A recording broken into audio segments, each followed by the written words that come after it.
എന്തൊക്കെയുണ്ട് എല്ലാവരുടെയും വിശേഷങ്ങൾ? സുഖമാണല്ലോ അല്ലേ? ഇന്ന് നമുക്ക് കൈപ്പത്തിരി ഉണ്ടാക്കി നോക്കാം. കുറച്ച് പേരായി എന്നോട് പറയണു കൈപ്പത്തിരിയുടെ റെസിപ്പി പറ്റുമെന്നുണ്ടെങ്കിൽ ഇടാൻ പറഞ്ഞിട്ടുണ്ടായിരുന്നു. അപ്പം നമുക്ക് ഇന്ന് കൈപ്പത്തിരി തേങ്ങാപ്പാലും നോക്കാം കേട്ടോ. അപ്പോൾ നമ്മളതിനായിട്ട് ഈ ഒരു ഗ്ലാസ്സാണ് എടുത്തിട്ടുള്ളത്. ഇതിന് 1.5 ഗ്ലാസ് പൊടിയാണ് ഞാൻ എടുത്തിട്ടുള്ളത് കേട്ടോ. അപ്പോൾ 1.5 ഗ്ലാസ് ഉണക്കി പൊടിച്ച പൊടിയാണ്, വറുത്ത പൊടിയല്ല. അപ്പോൾ ഈ ഗ്ലാസ്സിന് തന്നെ നമ്മൾ 2.5 ഗ്ലാസ് വെള്ളമാണ് എടുക്കുന്നത് കേട്ടോ. അപ്പോൾ കറക്റ്റ് വെള്ളത്തിൻ്റെ അളവ് കറക്റ്റായാൽ മാത്രമാണ് പൊടി കറക്റ്റ് ഇതിൽ നമുക്ക് വെന്ത് കിട്ടുള്ളൂ. വെള്ളം കുറഞ്ഞു കഴിഞ്ഞാൽ പൊടി കറക്റ്റ് വേവില്ല. അപ്പോൾ പത്തിരി നമുക്ക് ശരിയായിട്ട് കിട്ടില്ല. അപ്പോൾ അതിന് എല്ലാവരും ശ്രദ്ധിക്കണം. നമ്മളെടുക്കുന്ന 1.5 ഗ്ലാസ് പൊടിക്ക് 2.5 ഗ്ലാസ് വെള്ളമാണ് നമ്മൾ എടുത്തിട്ടുള്ളത്. അത് തിളപ്പിക്കാനായിട്ട് വെച്ചിട്ടുണ്ട്. പൊടിയുടെ തേങ്ങാപ്പാലുള്ള തേങ്ങയാണ്. ഇനി വെള്ളം നന്നായിട്ട് വെട്ടി തിളച്ചിട്ടുണ്ട്. ഇനി നമുക്ക് ഉപ്പ് പാകത്തിനിടാം. ഉപ്പ് ഇട്ടതിന് ശേഷം ഉപ്പ് നോക്കിയിട്ട് പൊടി ഇടാവുള്ളൂ കേട്ടോ. അല്ലെങ്കിൽ നമുക്ക് ഉപ്പ് കുറഞ്ഞോ കൂടിയോ എന്താണെന്ന് മനസ്സിലാവില്ലല്ലോ. പിന്നെ പൊടി ഇട്ട് കഴിഞ്ഞാൽ ഉപ്പ് കുറവാണെങ്കിൽ ഇടാനും പറ്റില്ല. അപ്പോൾ നമുക്ക് പൊടി ആഡ് ചെയ്യാം. എന്നിട്ട് നന്നായിട്ട് കട്ട പിടിക്കാതെ ഇളക്കി കൊടുക്കാം. അടി പിടിക്കാതെ ചെയ്യരുത്. അടി പിടിക്കുന്നതൊക്കെ ശ്രദ്ധിക്കണം.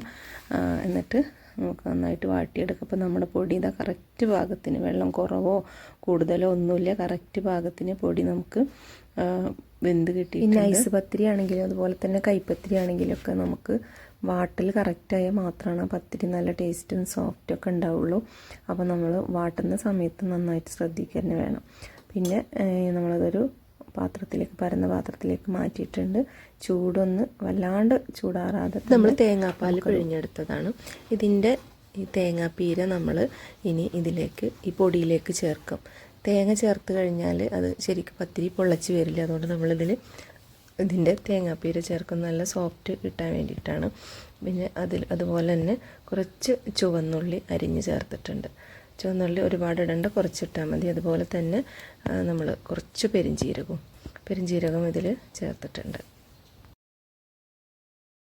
ചിലരൊക്കെ തേങ്ങാപ്പാൽ നമ്മൾ മിക്സിയിൽ അടിച്ചെടുക്കുമ്പോൾ തന്നെ അതിൽ പെരിഞ്ജീരകം അതുപോലെ ചുവന്നുള്ളിയൊക്കെ ചേർക്കാറുണ്ട്. പക്ഷേ നമുക്ക് ഇഷ്ടമില്ലാത്തതുകൊണ്ട് ഞങ്ങളങ്ങനെ ചേർത്തിട്ടില്ല.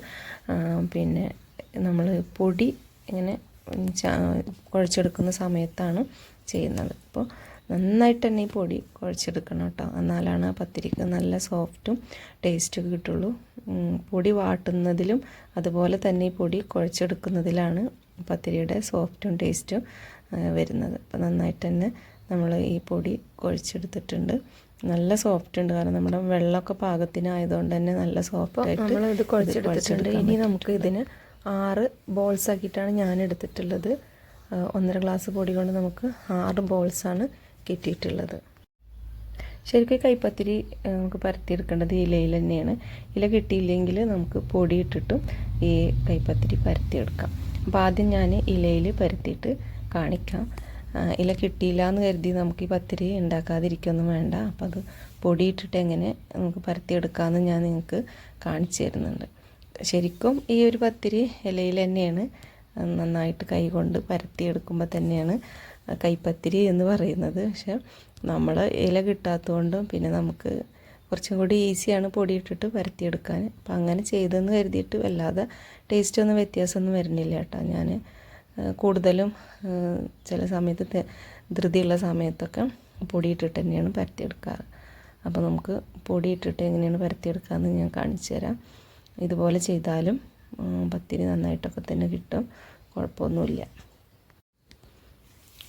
ഇത് നമ്മൾ വാട്ടുന്ന സമയത്തും അതുപോലെ കുഴച്ചെടുക്കുന്ന സമയത്തും നന്നായിട്ട് തന്നെ കിട്ടിക്കഴിഞ്ഞാൽ പിന്നെ പത്തിരിക്ക് വലിയ ബുദ്ധിമുട്ടൊന്നുമില്ല. പിന്നെ നമ്മൾ പരത്തി ഒന്ന് കറക്റ്റ് ചെയ്തെടുത്താൽ മതി എന്ന് മാത്രം.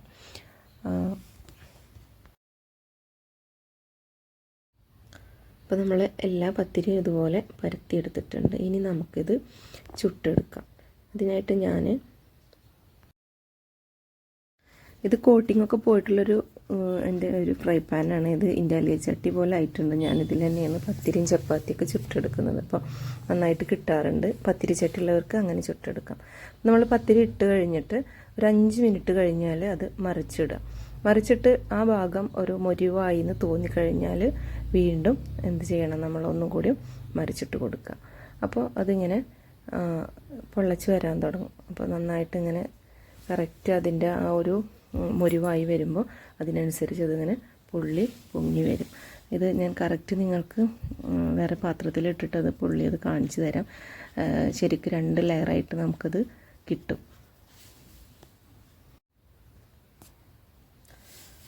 അപ്പോൾ നോക്കൂ, ഇത് കറക്റ്റ് 2 ലെയറായിട്ട് നല്ല പപ്പടം പൊള്ളയ്ക്കുന്ന പോലെ പൊള്ളി വന്നിട്ട് കണ്ടോ, ഇതാണ് പത്തിരിയുടെ കറക്റ്റ്.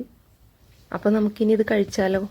അപ്പോൾ നല്ല അടിപൊളി തേങ്ങാപ്പാലും, ഞാനിവിടെ കുറച്ച് മീൻകറി എടുത്തുള്ളത് കേട്ടോ, നല്ല മുളകിട്ട മീൻകറിയും ഈ തേങ്ങാപ്പാലും ഈ പത്തിരിയും കൂടി നല്ല കോമ്പിനേഷനാണ്.